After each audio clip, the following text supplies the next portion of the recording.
Merry Christmas to everybody out there. Um, Welcome to the first edition of the Cervin Podcast. First and foremost, uh, let me give all praises to the man above, uh, Jesus Christ, because without him, um, uh, wouldn't be in this position that I'm in now, or allowing me to be, uh, or allowing me to have this platform to be able to speak my mind. Um, Not as a sports analyst, no, that's not it. But just you know, being able to, uh, uh, just be able to give my opinions on sports related topics, right? Um, and not in a, excuse me, and not in a biased way. So, I want to thank God for allowing me to do this, to share my thoughts and my opinions with you guys. And all glory goes to him. Uh, and Let's get this started. So, with the NFL season coming close to an end, uh, it's been, I would say, it's been a wild season to say the least. Um, so a lot of teams start getting banged up with injuries. I know, as you can see behind me, me being a Rams fan, I dealt with that early on, right? Um, excuse me. I'm not much of a trash talker like the average fan, right? Um, it's fun. It can be fun to trash talk. I'm not one of those that brings that energy unless that energy is brought. Excuse me. Unless that energy is brought to my direction, then I'll do the back and forth, right? I do not, however, I do not, however, uh, pay attention to the negativity and the hate. Um, because a lot of times people just say things just to get a reaction from people. I'm not one of those. Um, but it's been a wild season. Speaking as a Rams fan, uh, that's how it started off for us. Losing some tough games, losing some close games. This team battling throughout the year, and I never lost. I never lost faith in this football team because I know what it looks like uh, when it's completely healthy. And if you have if you have a healthy team, you're looking at a team with a different record. Um, like I said, we lost some really close games. Some games we should have won, whether it's penalties, whether it's missed field goals. Uh, some teams gotten some help along the way in beating us, but that's neither here nor there. At the end of the day, we still got to go out, we still got to play the games. But I know what this team looks like when it's fully healthy. Um, so, with that being said, I mean, this this this year, the playoffs is going to be intense. Um, and I don't just say this, like I said, as a Rams fan. Again, I am not a biased fan. Uh,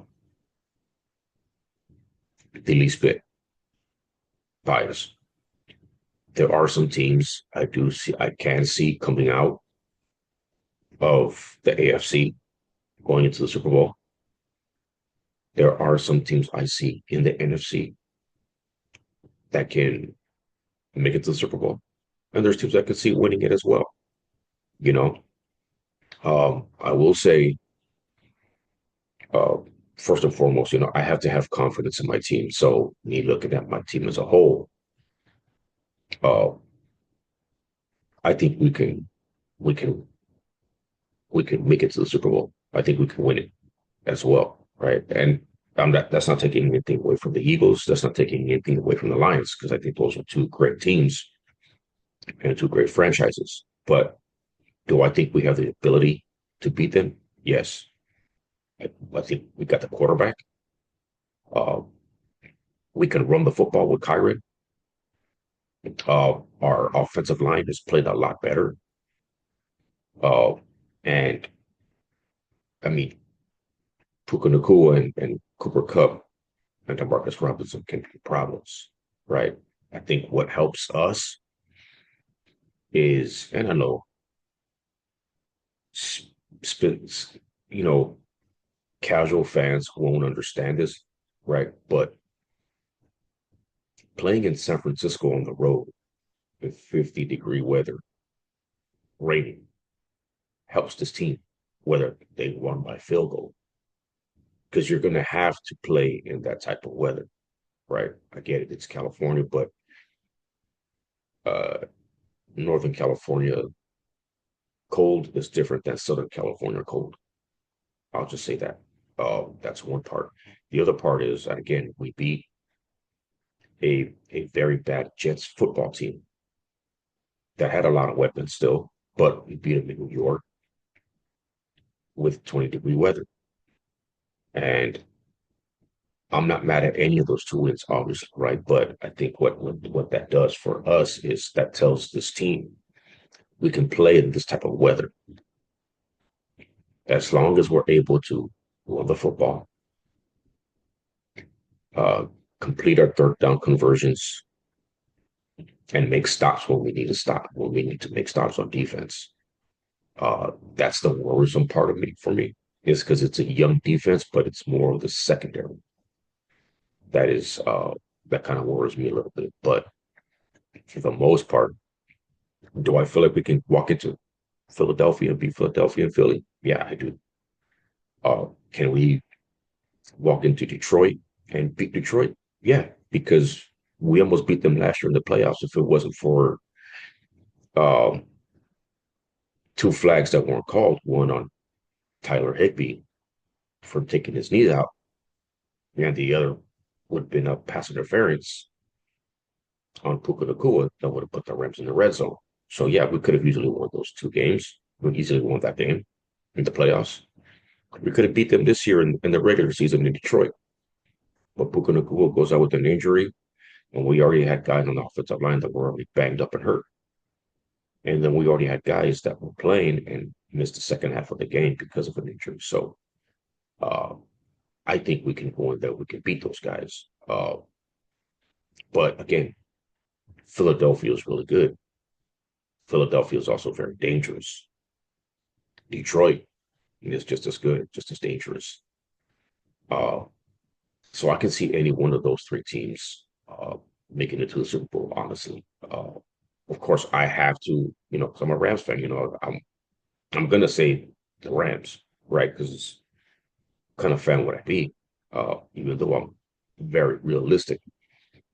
I also have to be optimistic about what this team looks like and how they're looking right now.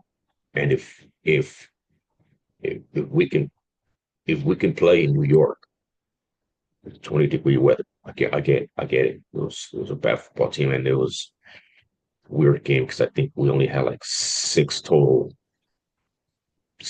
total possessions or something like that. I don't recall, but if we can do our job, then we can definitely you know, walk into Philadelphia and beat Philadelphia. Uh, I'm very confident that.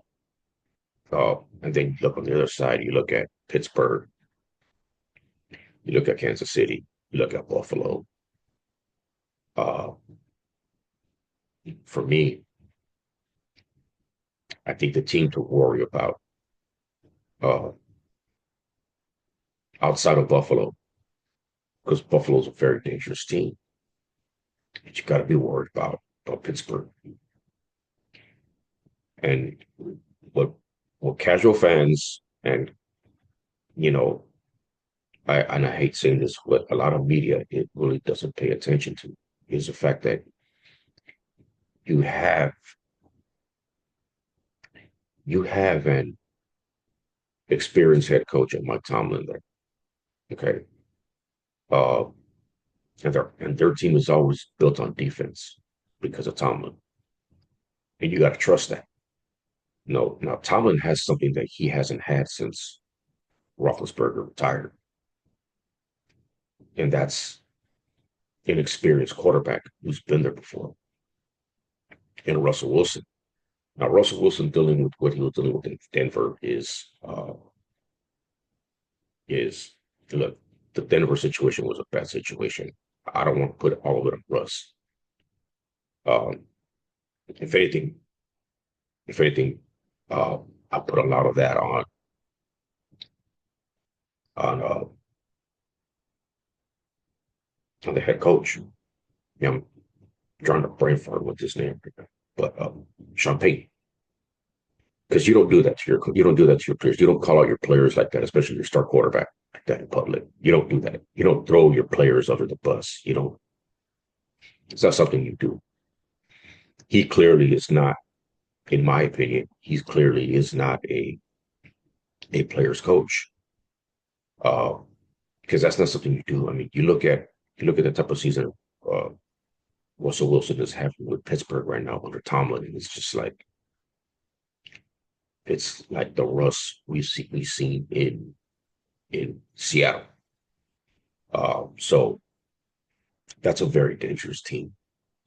Uh, they got some offensive weapons there, you know, Mike Williams, right? I know one of our guys over there, Van Jefferson.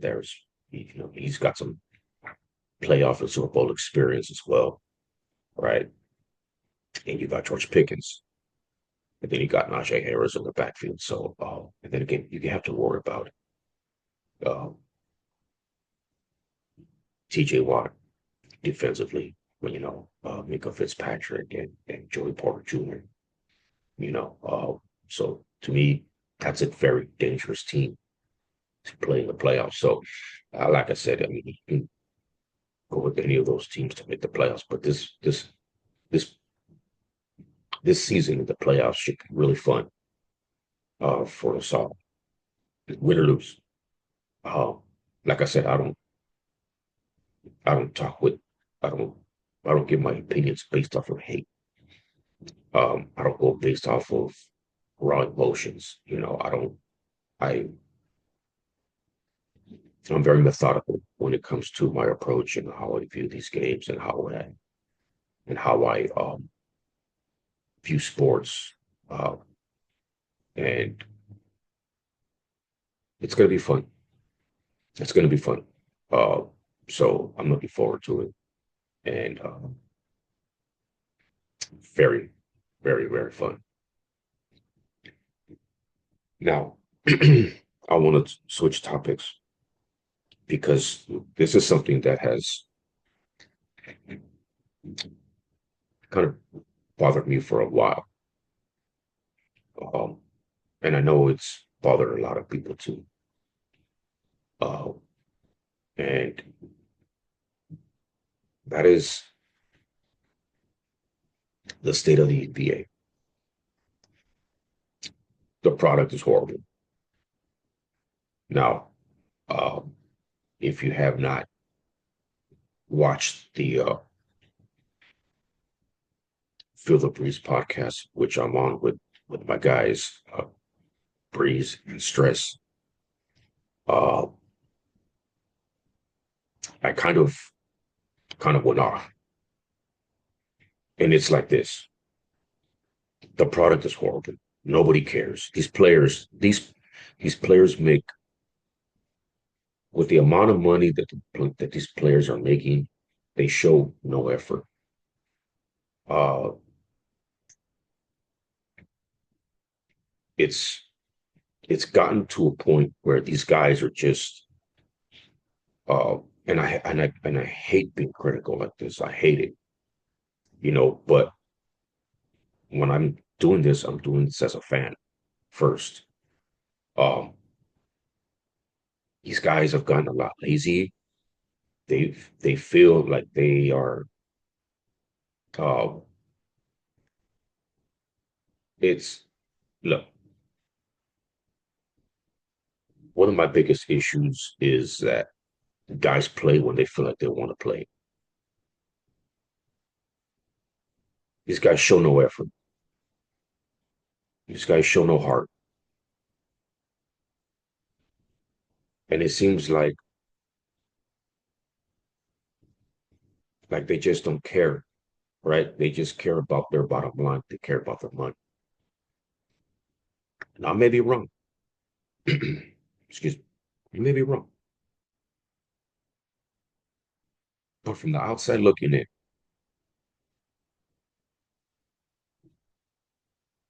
and looking at it through a fan's perspective,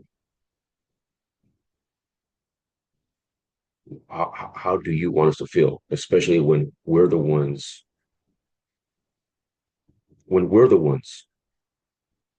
purchasing these tickets, when we're the ones buying the NBA League Pass. If you're in LA, you probably have Spectrum Sports, right?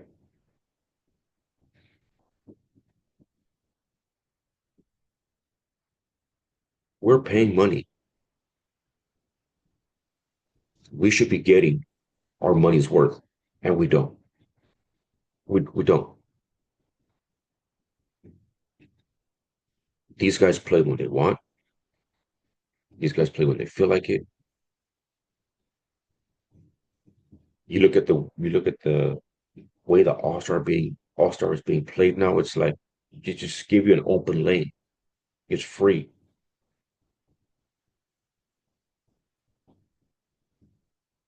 and it's like okay. So if you're not going to care about the product that you're putting on the court, game in and game out, why should we? Why should I? I've watched less than a handful of Laker games this season, and yes, I grew up a Laker fan and I grew up a Bulls fan before the Bulls started winning their titles. Became a Bulls fan in '87. Became a Laker fan in '84.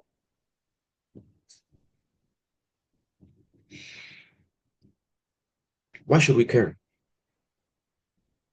Seriously, why should we care? These players clearly don't care. They clearly don't. I feel sorry for any kid that is sitting somewhere in Milwaukee and his favorite player is probably somebody like Joel Embiid. Goes into his 76ers are coming into town and he doesn't get a chance to watch Embiid play because Embiid doesn't feel like playing. Come on. This kid's parents paid money to get these tickets to watch guys like Embiid play, watch their favorite players play, come to town. And now, because he decides he doesn't want to play, or because somebody decides, I'm sure it's him, because he decides he doesn't want to play, the kid misses out. And I just, like I said, I just used Milwaukee because it's it's not a big city. I use Joel Embiid because Joel Embiid seems to be a hot topic when it comes to this conversation right now. So I use that as example. The other example I can give is this: a couple of years ago, from personal experience. A couple of years ago, my family and my little family and I moved from LA to Houston, and I decided, you know what? Let me get let me get some Laker tickets to go watch them play against the Rockets. Okay. So we pull up, and obviously this is coming off a back to back against New Orleans. LeBron sits out and AD sits out. I purchased the tickets with the intent for my family to go and see LeBron and AD. And we all missed out on the opportunity to see them play.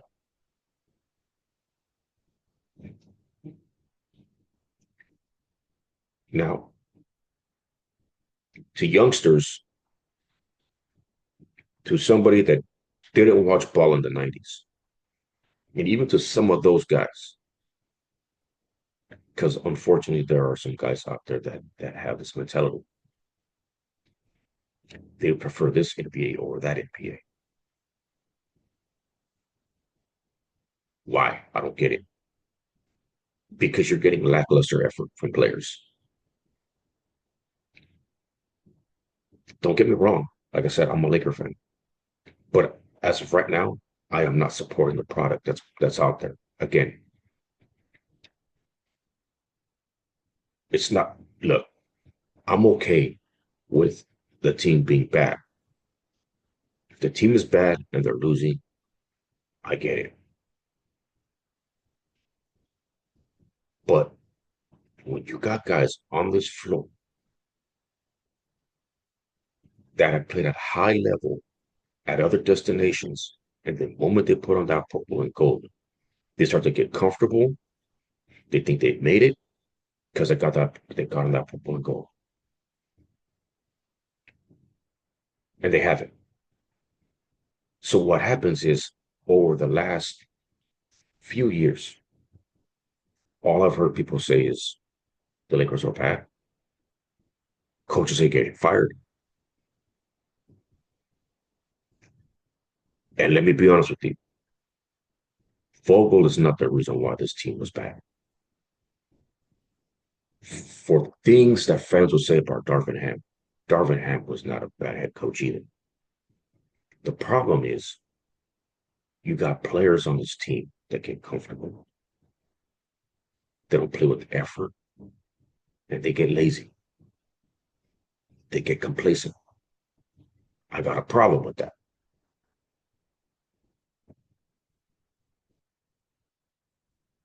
One of the players, this seems to me, and I could be wrong, one of the players to me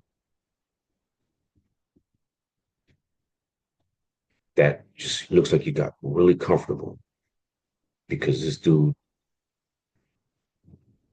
turns into a ball hawk from time to time. This dude starts to become a turnover machine. And this dude doesn't play no defense. He gives no effort. It's Austin Reeves. It's like, okay, you feel like you've made it. You got your big contract. And now you think that because you got that, that the job is finished. And it's not finished. What happened to the guy that we saw year one, balling out of control, playing with effort, playing with tenacity? We don't see that.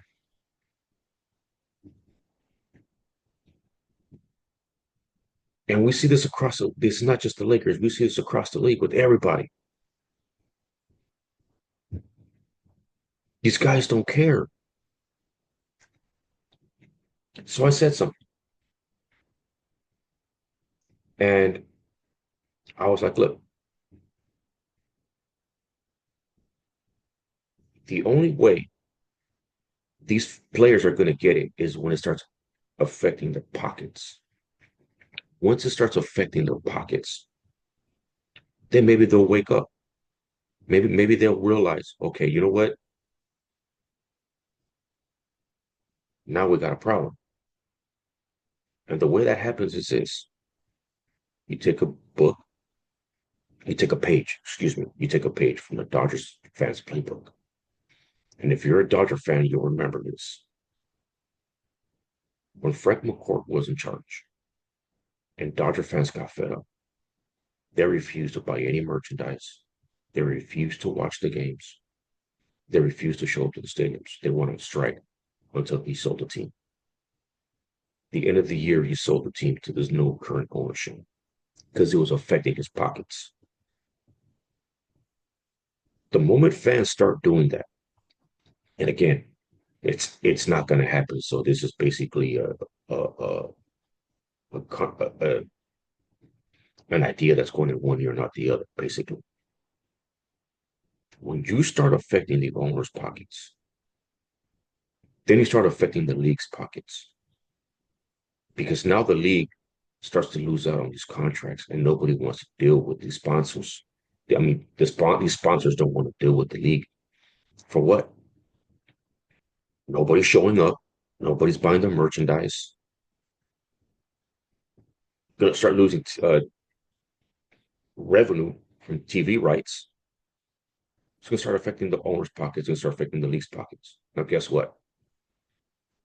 Now that's going to get pushed back on the players. Look, these guys aren't showing up. These guys aren't. The fans aren't watching this guy. The fans aren't purchasing anything.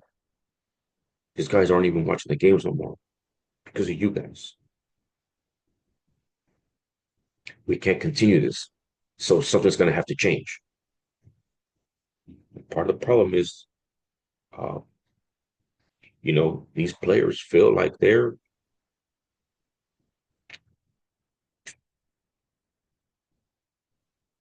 like, I don't know. I just, it's a disgusting product to watch. I don't watch it. I haven't watched it. And there's a reason why I haven't watched it. What am I going to, I'm not going to sit there and waste 2.5 hours watching teams run back and forth, showing no effort, lollygagging, being lazy. I'm not supporting that. I'm not supporting that. I'm not supporting any team playing with no effort. None. I'm not supporting it. It's just a bad message. It's just a bad message to these young players coming in. So it's a bad message to these young players in the league already. These players are entitled. They're entitled. And as a fan, for me, I can't support that. Not with it. I'm done supporting the product until the product changes. I mean, it is what it is. You can stay and start with LeBron, but at the end of the day, you got to. I mean, it's not him. It's not just him. It's not just LeBron. It's everybody across the league. It's everybody across the league. Don't just look at one guy as being the problem, because if anybody started this problem, if anybody started this situation, it was Kawhi Leonard. It was the San Antonio Spurs. They started this trend. And now look,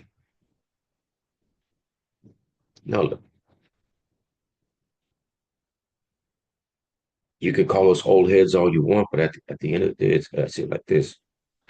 I ain't supporting nobody with no effort. I don't care how much money you think you make or how much money you make. Play with some effort. Like I said, fans aren't going to do what I'm proposing. I know that for a fact. The other thing is this: they want to shorten the league. The players want the league shortened. Come on, man. Play 82 games a year. 82 games a year. Another prime example of feeling entitled. Now, what I'm about to say now, I also said on Field of Breeze. Major League Baseball players get paid twice the money that NBA players do. These guys play on the season is 162 games long, not including the playoffs. These guys may play 90%, 90%, maybe 95% of the season. These guys are playing 150, 150 something games a year.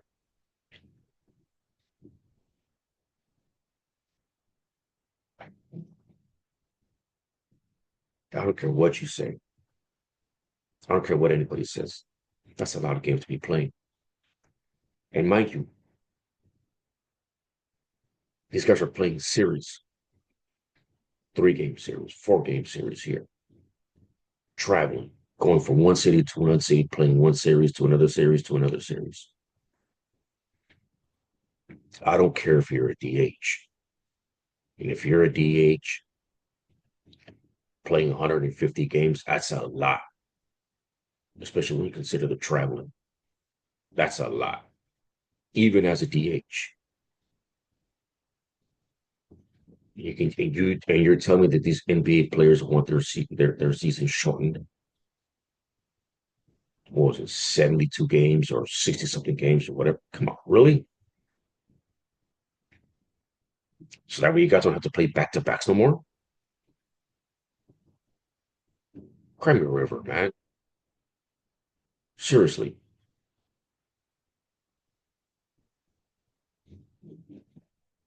And unfortunately, we're not going to see change until somebody decides to put their foot down. And it's going to have to be these owners, and it's going to have to be the league because the product sucks. The product was horrible. So NBA, if somebody from, I doubt it, but if somebody from the NBA is hearing this, or somebody in the league is watching this and hearing what I'm saying, change the product, fix the product, because we all know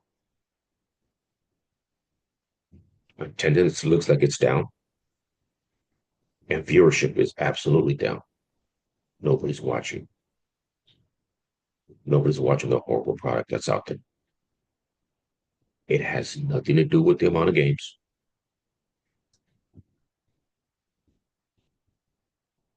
but it has a lot to do with these guys playing with effort. It has a lot to do with these guys showing up to play whenever they feel like they want to play. I'm sorry. I work 300, almost three, less than 365 days out the year.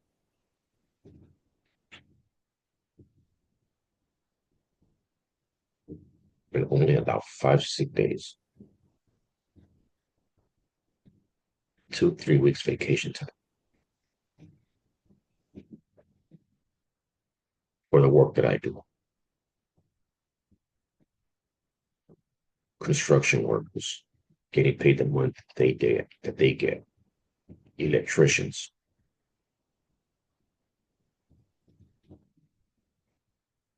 out there working in the heat, busting themselves. And you got guys in the NBA that can't show up for 82 games and play with effort. The league has just got disgusting. There's no reason for me to support. There's no reason for any fan to support. The product is horrible.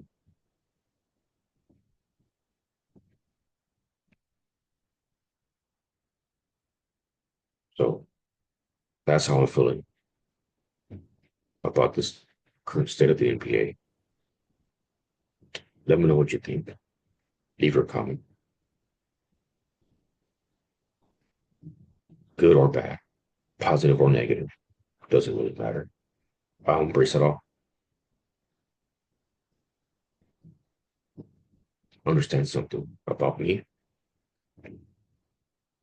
I have character. I'm not a character. There's a difference.